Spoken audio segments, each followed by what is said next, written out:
नमस्कार, मावळ 24 तासमध्ये आपलं स्वागत. मी महादेव वाघमारे.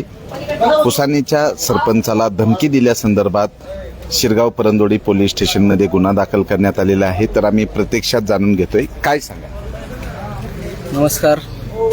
आज सकाळी साधारणतः 11-11:30च्या दरम्यान मला अमोल वाजेंचा फोन आला की भाऊ मला या ठिकाणी धमकी दिली जाते. तर मी त्याला लगेच ताबडतोब घरी बोलवलं. घरी बोलावल्यानंतर मी सगळा प्रकार जाणून घेतला. खरं तर निवडणुका ह्या लोकशाही मार्गाने लढले गेले पाहिजेत, तुमच्या कामाच्या जीवावर लढले गेले पाहिजेत, तुमच्या कर्तृत्वाच्या जीवावर लढले गेले पाहिजेत, ना की त्या कुणाला दमदाटी देऊन मतं मिळत नसतात. ही मतं मिळवायची जर असेल तर लोकांच्या तुम्ही दर्शन घ्या, पाया पडा, लोकांना कन्व्हिन्स करा, पण लोकांना दमदाटी मिळून मतदान करू नका.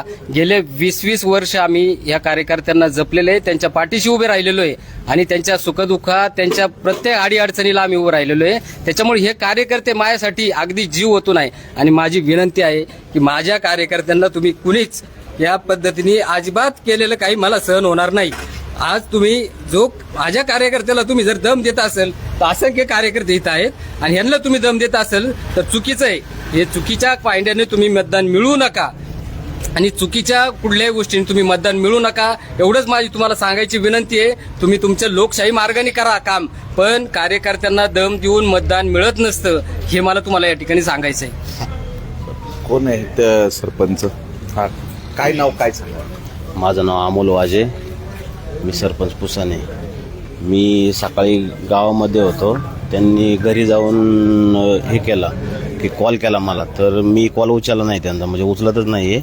उचललं तर ते गावामध्ये आले, मी गावामध्ये होतो. गावामध्ये आले, मला म्हणले मंदिरात गेले, दर्शन घेतलं आणि गाडी बशी आले. मला म्हणले गाडीत बस. मी गाडीत बसलो. ते रात्री जे समजा त्यांनी साड्या वाटल्या तेच आम्ही टेटस ठेवलं. म्हणजे असं काही वेगळं टेटस नाही ठेवलं.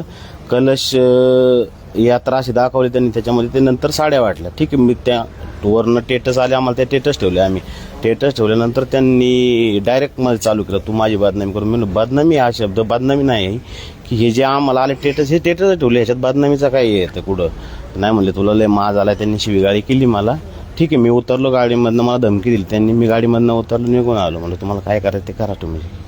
बरं, शिरगाव परंदोडी पोलीस स्टेशनला काय गुन्हा दाखल होतो? हेच मला जी धमकी दिली, ते शिवीगाळी केली, तीच धमकी दिली. हे केलं, मी सांगितले. काय सांगा.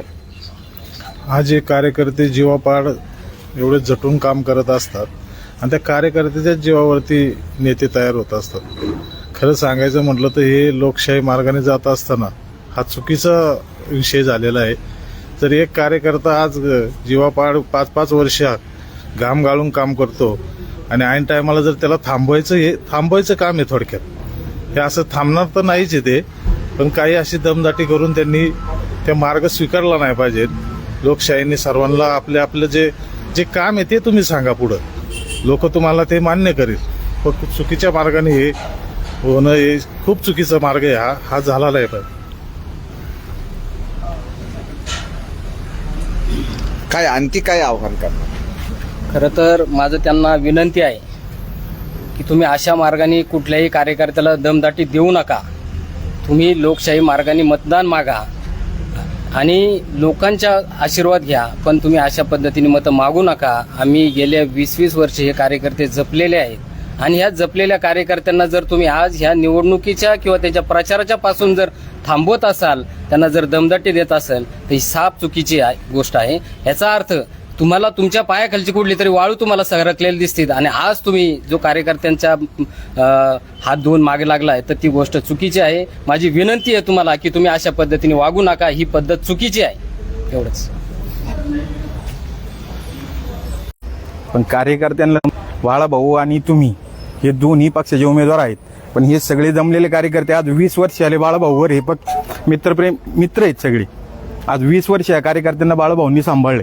जर तुम्ही असं एखाद्याला दमबाजी करून हे करून ते करून याचा उपयोग लोकशाहीमध्ये नाही. नमस्कार, मी राहुल कराळे. या ठिकाणी राष्ट्रवादी काँग्रेसच्या उमेदवाराला व त्यांच्या सर्व कार्यकर्त्यांना या ठिकाणी आवाहन करतो की गेले 20 वर्षे झाले भारतीय जनता पार्टीचं चांगल्या प्रकारचं काम बाळासाहेब हे घोटकुले बाळासाहेब घोटकुले या ठिकाणी करत असताना त्यांच्या पाठीमागे त्यांचे जीवाभावाचे कार्यकर्ते चांगल्या प्रकारचं काम करत आहे. या सर्वसामान्य कार्यकर्त्यांना काम करत असताना आपण आपल्या माध्यमातून कुठल्याही प्रकारची धमकी या ठिकाणी आपण देऊ नये. कारण भारतीय जनता पार्टीचा कार्यकर्ता हा निष्ठावंत आहे आणि तो सतत झगडणारा आहे. त्यामुळे तुमच्या कुठल्याही धमकीला तो या ठिकाणी बळी पडणार नाही. या ठिकाणी लोकशाही मार्गाने आपण इलेक्शन लढावी. आपल्या पैशाचा जो गैरवापर आहे तो या ठिकाणी आपण करू नये अशी आपणास या ठिकाणी विनंती आहे. महेंद्र या पुढे विचारले ना वाघमारे साहेब. नमस्कार, मी महेंद्र होईल. आज या ठिकाणी आमच्या उमेदवार सुवर्णाताई बाळासाहेब घोटकुले यांचा प्रचार अतिशय वेगाने चालू आहे. सर्वसामान्य लोकांची पसंती आम्हाला असताना काल आमच्या एका माजी सरपंचांना जी दमदाटी झाली ही घटना खूप निंदनीय आहे. त्यांनी असं करायला नाही पाहिजे. निश्चितच सुवर्णाताईंचा प्रचार हा आम्ही घरोघरी जाऊन करतोय. आम्ही कोणत्याही प्रकारची टीका टिप्पणी करत नाही. अजितदादा स्वर्गीय अजितदादांचं निधन झाल्यानंतर आम्ही आमचा प्रचार घरोघरी जाऊन पत्रके वाटून करतोय. आम्ही कोणताही गाजावाजा करत नाही आणि त्यांनी आम्हाला असे कार्यकर्त्यांना दमदाटी केली नाही पाहिजे ही विनंती. काय सांगाल? त्यांनी काल अजितदादाचं जो हे होतं कलश यात्रा होती, कलश यात्रा म्हणायला होती, पण त्यांनी कलश यात्रेसोबत साडी वाटप केलं. साडी वाटप केलं तर आमचं काम आहे बाबा, काय करायचं मोबाईलवर त्यांना उत्तर कुठून कसं द्यायचं. आम्ही व्हॉट्सअप स्टेटस ठेवला, कलश यात्रामध्ये साडी वाटप झालं तर त्यांना ते खटकलं तर त्यांनी ते सांगायला पाहिजे ना बाबा, तुम्ही मोबाईलला स्टेटसलाच उत्तर द्या, आम्हाला परत रिप्लाय द्या, काय द्यायचं. तर तुम्ही दमदाटी देऊन करणार म्हणजे हे चुकीचं आहे ना. ठीक आहे, तुम्ही दमदाटी देताय माझ्यासारख्या कार्यकर्त्याला, मी त्याची फिकीर नाही. मी पक्षासाठी सगळं सोडून दिलेलं आहे. मला काय, मी कुठल्या गोष्टीला घाबरत नाही, कुणाच्या दमदाटीला नाही याला. कुणाला काय करायचं त्यांनी करा, पण मला सोडून आज दुसऱ्या कार्यकर्त्याला त्रास नको व्हायला यासाठी मी हे पाऊल उचलले. काय गुन्हा दाखल केला? हा दमदाटी केली, दम दिलाय मला त्यांनी, मारीन हे करीन ते करीन. ठीक आहे, शिवीगाळी केली त्यांनी मला.